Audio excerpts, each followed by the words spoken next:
Today I'm going to make taco fries. I'm going to start by showing you a good way to deal with garlic.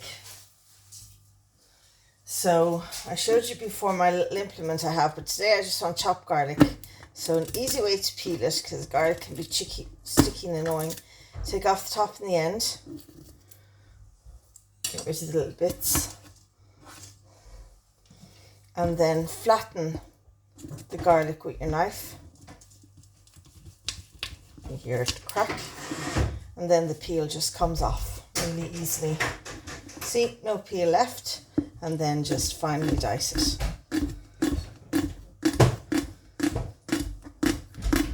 And there you have a quick and easy way if you want just sliced or finely cut garlic, not necessarily grated or crushed. And that's a fast and easy way of peeling garlic. Okay, so the ingredients I'm using for this today is I have chopped onions, green bird's eye chili, and our garlic. I'm also using minced beef, and for my spices I'm using this. It's a chipotle spice. It's very nice, gives it a nice smokiness. This also just increases that chipotle flavour. The green chili will give it the spice. I'm going to put in a little bit of tomato puree, tin of tomatoes, an OXO cube, and then people in my house aren't mad on kidney beans, so what I do is I use refried beans instead. It gives it the right taste, but without the texture of the kidney beans, without the whole kidney beans. And what I do is I wouldn't use a whole tin of refried beans, so I freeze it in small portions and then take it out as I want it. And then the other sort of secret ingredient I use that for a bit of umami, but to give it an extra little hit of umami without making it beefy, is I'm going to put in a little bit of miso paste. It's a nice little sort of trick. Okay, so the first thing we're going to do is get in some olive oil, about a tablespoon. I'm then going to start my onions first, followed by my chilies.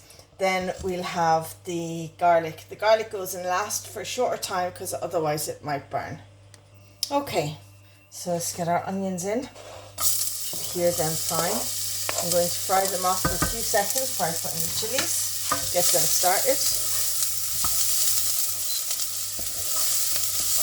I'm going to put in about 1/4 teaspoon of salt. I'm going to season constantly as I go along and then taste at the end.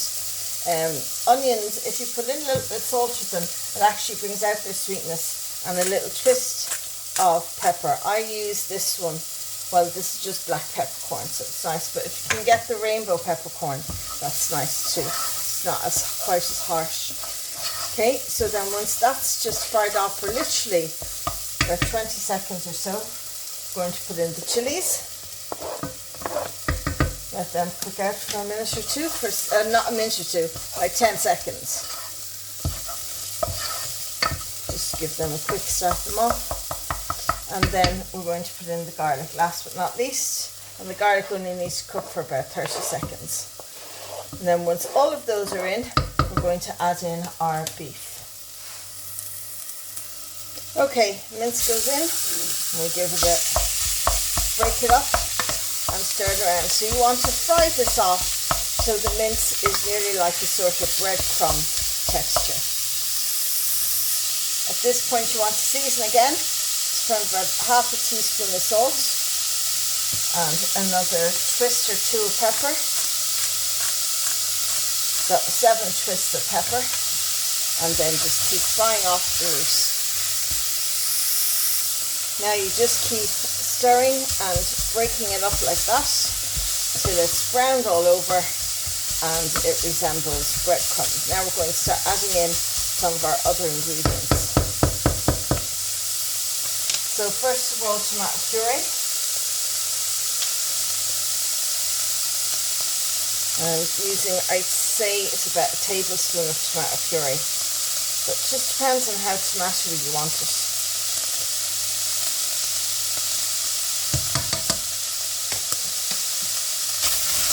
Stir that in. Putting all this on quite a high heat.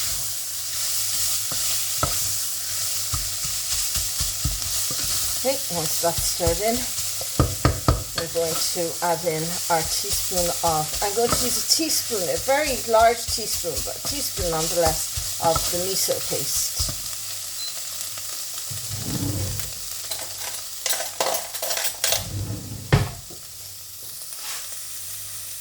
Okay, so add in our teaspoon of miso paste, about that much. And then I'm going to continue to fry it off, so just incorporate that into the mixture till it's all mixed in. At this point now, I'm going to put in about a quarter of a glass of wine just to deglaze the pan. Just give it a mix. Make sure you get all the bits off the end, there are loads of flavour. Now we're going to start adding our spices. So I'm putting in a teaspoon of this chipotle chili paste. That much in there, goes in, and mix that up. Then I'm going to put in, let's see how much.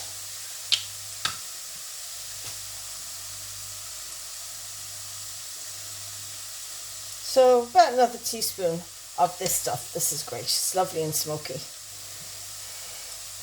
And then just stir that all in. Next, I'm putting in a beef oxo cube. I have crumpled it up in the bag, in the little cube before I put it in, so it's all nice and crumpled so I don't have to dissolve it. And just mix that in. And then once that's mixed in, I'm going to put in my refried beans.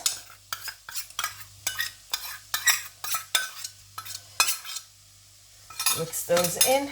And then the last thing will be the tin of tomatoes, just because I like it to be a sort of a more tomatoey sort of chili than a beefy chili.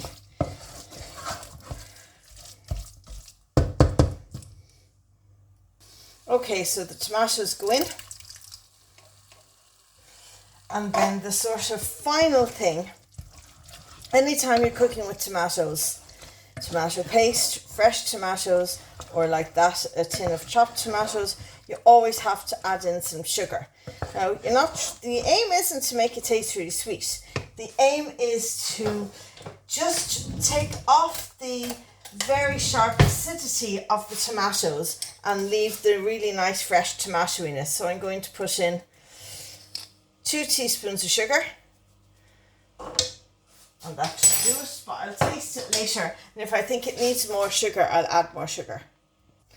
Right, so now the last thing, put it on a medium heat. I have a lowish heat actually. I have it on 3, and you need to let it cook for about 20 minutes just to develop all the flavours. Now, there we have a chili base sauce that I would use as a basis for making taco chips and for making loaded nachos. And I'll show you just how you build your taco chips now. Okay, so this is how I like to build my taco chips. So first of all, start with your glazed chips. Do not forget to season. Just because you're putting stuff on top of it, you should always season everything as you go along. Just a little bit of salt, a little bit of pepper, and then the taco meat. So give a generous covering of it.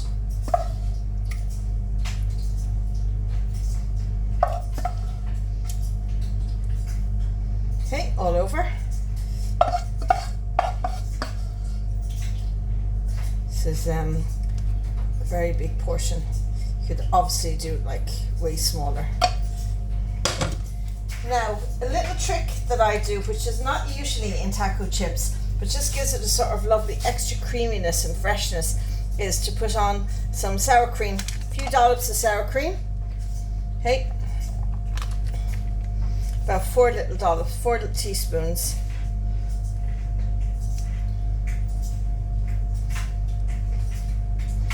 And then what you want to do when you have your teaspoons on is you want to sort of spread it over the surface area. Can you tell I'm a maths teacher?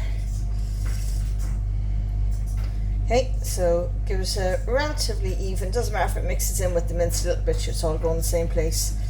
Okay, little mix around, that gives it really lovely sort of fresh, zingy creaminess, and particularly it's good if you've made your chili but on the spicy side. Then the next thing is taco sauce. Just some taco sauce over the, just store-bought taco sauce. And finally, a generous handful of grated cheddar cheese. Just sprinkled over the top.